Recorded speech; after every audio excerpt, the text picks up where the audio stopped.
दोस्तों टाइटल देख के तो आप समझ ही गए होंगे कि आज की वीडियो में मैं नैन के बारे में एक्सप्लेन करूंगा।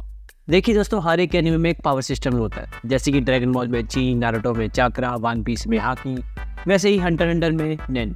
पर नैन की खास बात यह है कि एनिमे का सबसे कॉम्प्लेक्स पावर सिस्टम है। That's why it is also one of the best power system in anime. तो इसलिए इस टॉपिक को एक वीडियो में कवर कर पाना बहुत ही मुश्किल है। तो इसलिए मैं आपको बताऊंगा हाउ नैन वर्क्स एंड इसकी टाइप्स क्या है। नैन को समझने के लिए आपको ये जानना बहुत ज़रूरी है कि ऑरा क्या होता है। देखिए दोस्तों, हर एक ह्यूमन के अंदर एक लाइफ एनर्जी होती है और उसी लाइफ एनर्जी को हम ऑरा कहते हैं। और ऑरा सिर्फ हंटर हंटर में नहीं, बल्कि नारुतो में उसी ऑरा को चक्रा और ड्रैगन बॉल में उसी को ची कहा गया है। और ऑरा को मैनिपुलेट करने की टेक्निक को नैन कहा जाता है।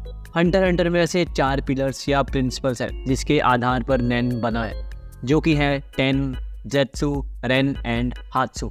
इन चारों टेक्निक का अपना अपना यूज़ है। जैसे 10 का यूज़ करने से पर्सन अपनी बॉडी के अराउंड ऑरा फॉर्म कर लेता है, जो कि डिफेंस का काम करती है। बट इसका एक डाउनफॉल भी है कि 10 सिर्फ नैन अटैक से बचा सकता है, फिजिकल अटैक से नहीं। इसके बाद आता है जेत्सु। दोस्तों, जेत्सु को यूज़ करने से बॉडी के ऑरा नोड्स बंद हो जाते हैं और ऑरा बॉडी से बाहर नहीं आता, और इसका यूज़ करके एक यूज़र अपनी प्रेजेंस को हाइड कर सकता है। अब बात करते हैं रेन की, जो कि 10 की तरह है। रेन का यूज़ करके यूज़र अपनी बॉडी के आसपास ऑरा मेंटेन कर लेता है, जो कि उसकी फिजिकल एबिलिटीज़ को एनहेंस कर देती है। आप ऐसा समझ लीजिए कि 10 का यूज़ डिफेंस के लिए होता है और रेन का अटैक के लिए। अब one of the most important principle पे आते हैं, जो है हात्सु। दोस्तों, ये एक बहुत ही कॉम्प्लेक्स टेक्निक है। अब आप ये समझ लो कि मोस्ट ऑफ द नैन हात्सु से ही जुड़ा है। हात्सु एक स्पेशल एबिलिटी होती है, जो कि हर एक यूज़र की डिफरेंट और स्पेशल होती है। हात्सु का यूज़ करके एक यूज़र खुद की एबिलिटी क्रिएट कर सकता है, और आप उसे उस यूज़र का सिग्नेचर मूव भी कह सकते हैं। अब बात करते हैं नैन की टाइप्स पे। दोस्तों, नैन बेसिकली 6 तरीके का होता है: enhancement, emission, manipulation, transmutation, conjuration and specialization. दोस्तों, हर एक यूज़र की एक नैन टाइप होती है, जो वो खुद नहीं सीखता, बल्कि वो उसी नैन टाइप के साथ पैदा होता है। और यही रीज़न है कि हंटर हंटर में हर एक यूज़र की नैन एबिलिटी अलग होती है। अब सवाल ये है कि कैसे पता लगाए कि वो यूज़र किस नैन टाइप को बिलोंग करता है। इसका मेथड हमें हंटर हंटर में ही बताया गया है, जिसे कहते हैं वाटर डेफिनेशन मेथड। अपने ऑरा का यूज़ ग्लास पर करने से वाटर एंड लीफ में चेंजेस आते हैं, और उसी से पता लग सकता है कि वो यूज़र किस नैन कैटेगरी को बिलोंग करता है। बट एक यूज़र अगर अपनी ओपोनेंट की नैन कैटेगरी के बारे में पता लगाना चाहता हो, तो वाटर डेफिनेशन मेथड यूज़ नहीं कर सकता। इसीलिए हिसोका ने इसका भी एक तरीका बताया।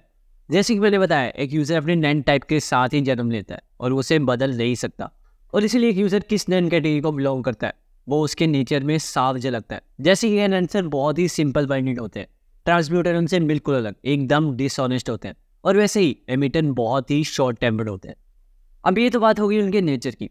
सो हम बात करते हैं कि नैन यूजर्स की पावर्स क्या है एंड हाउ नैन डिफरेंट फ्रॉम ईच अदर। सबसे पहले बात करते हैं एनहेंसमेंट की।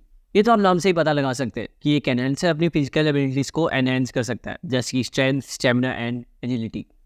तो क्या इसका मतलब एक एनहेंसर के पास 100 हाथी का बल आ जाएगा या वो फ्लैश बन जाएगा? तो दोस्तों, इसका जवाब है नहीं।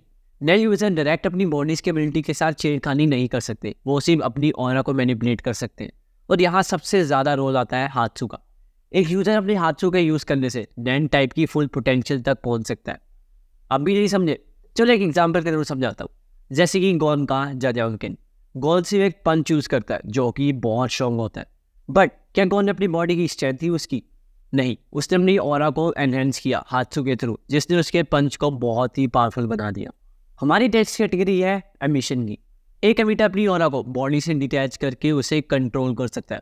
अब आप कहेंगे कि ये तो बाकी नए यूजर्स भी कर सकते हैं, इसमें खास बात क्या है?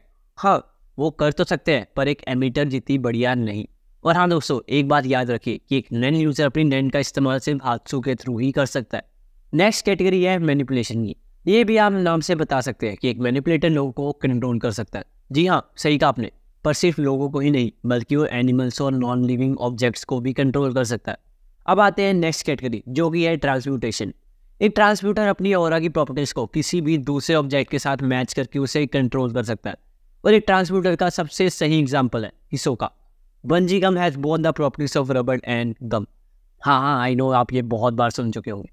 नेक्स्ट कैटेगरी है एक कॉन्जर की, जो कि मेरा पर्सनल फेवरेट है।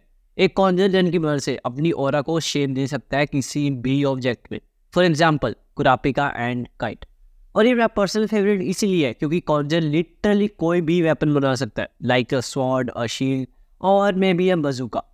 एंड फाइनली लास्ट एंड सबसे स्पेशल कैटेगरी है स्पेशलाइजेशन की। एक स्पेशलिस्ट बहुत ही रेयर होते हैं एंड इनकी नैन एबिलिटी बहुत ही पावरफुल होती है।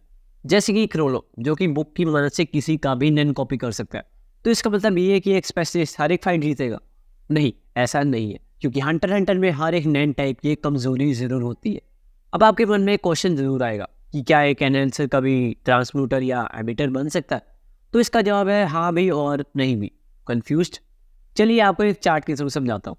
एक नैन यूजर कभी अपनी नैन कैटेगरी को चेंज नहीं कर सकता, पर वो दूसरी कैटेगरी सीख जरूर सकता है, बट वो कभी दूसरी कैटेगरी फुल पोटेंशियल तक नहीं सीख पाएगा। जैसे कि एक एनहेंसर अगर वो चाहे तो एमिशन या ट्रांसम्यूटेशन जरूर सीख सकता है, बट ओनली 80% पोटेंशियल पे। एंड वैसे ही वो मैनिपुलेशन या कॉन्जेशन को 60% पोटेंशियल पर ही सीख सकता है, बट वो कभी भी स्पेशलाइजेशन नहीं सीख सकता, क्योंकि एक स्पेशलिस्ट बहुत ही रेयर होता है। एंड ऐसे ही हर एक नैन कैटेगरी एक दूसरी कैटेगरी को सीख जरूर सकता है, पर फुल पोटेंशियल पर नहीं।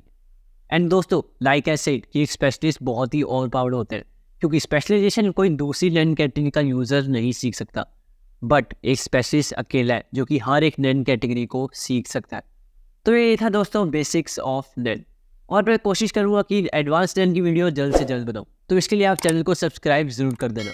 एंड हाँ, आप कमेंट करके ज़रूर बता सकते हैं कि मैं अगला कौन सा एनिमे रिलेटेड टॉपिक एक्सप्लेन करूँ। चलो मिलते हैं दोस्तों नेक्स्ट वीडियो में।